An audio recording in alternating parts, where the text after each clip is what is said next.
Kerajaan Sriwijaya, sebuah kerajaan maritim raksasa yang pernah menguasai jalur perdagangan Asia Tenggara. Dari pusat kekuasaannya di Palembang, Sriwijaya mengukir sejarah emas dalam bidang perdagangan agama dan ilmu pengetahuan.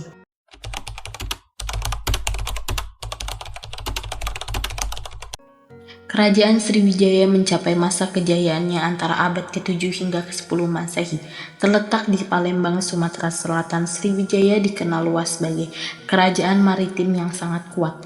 Salah satu kunci sukses Sriwijaya adalah kemampuannya dalam menguasai jalur perdagangan di Selat Malaka, yang sering disebut sebagai jalur laut paling strategis yang menghubungkan India dan Cina. Untuk menjaga dominasinya, Sriwijaya menjalin kerjasama dengan kepala bajak laut dan memberikan mereka bagian dari hasil perdagangan. Hal ini membuat Sriwijaya tidak hanya sebagai pusat perdagangan, tetapi juga sebagai pusat penyebaran agama Buddha dan pengajaran bahasa Sanskerta. Bawah kepemimpinan Raja Balaputra Dewa, Sriwijaya mencapai puncak kejayaannya. Raja Balaputra Dewa meningkatkan pelayaran, perdagangan, dan menjalin hubungan diplomatik dengan kerajaan India seperti Benggala dan Chola.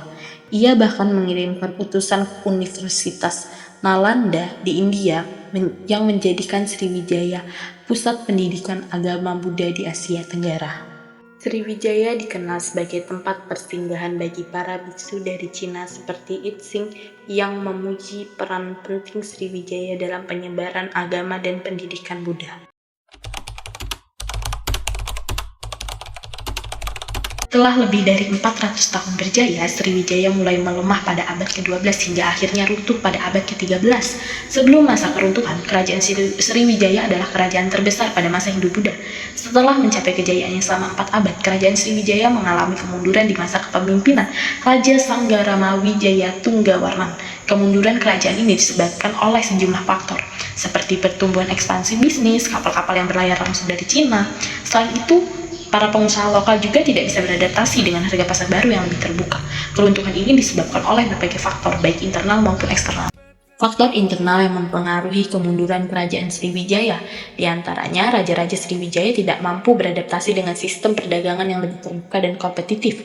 Mundurnya kekuatan angkatan laut membuat daerah-daerah kekuasaan melepaskan diri.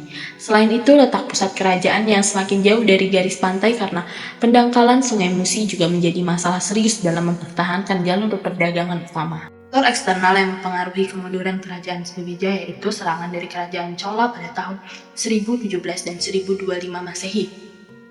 Ekspedisi Pamalayu yang dilakukan oleh kerajaan Singasari pada tahun 1275, serangan Majapahit pada tahun 1377, yang mana dengan serangan Majapahit ini menjadi akhir riwayat dari kerajaan Sriwijaya. Kerajaan Sriwijaya merupakan pusat studi agama Buddha Mahayana di seluruh Asia Tenggara.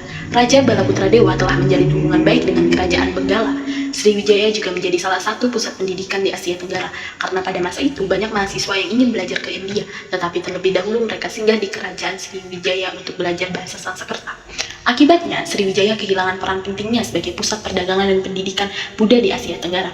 Pajak tinggi yang diterapkan untuk menutupi kerugian justru membuat kapal dagang menghindari pelabuhan Sriwijaya.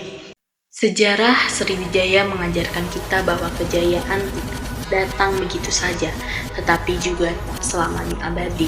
Sriwijaya adalah bukti bahwa kekuatan maritim, intelektual, dan diplomasi mampu membawa suatu bangsa menuju kejayaan yang luar biasa.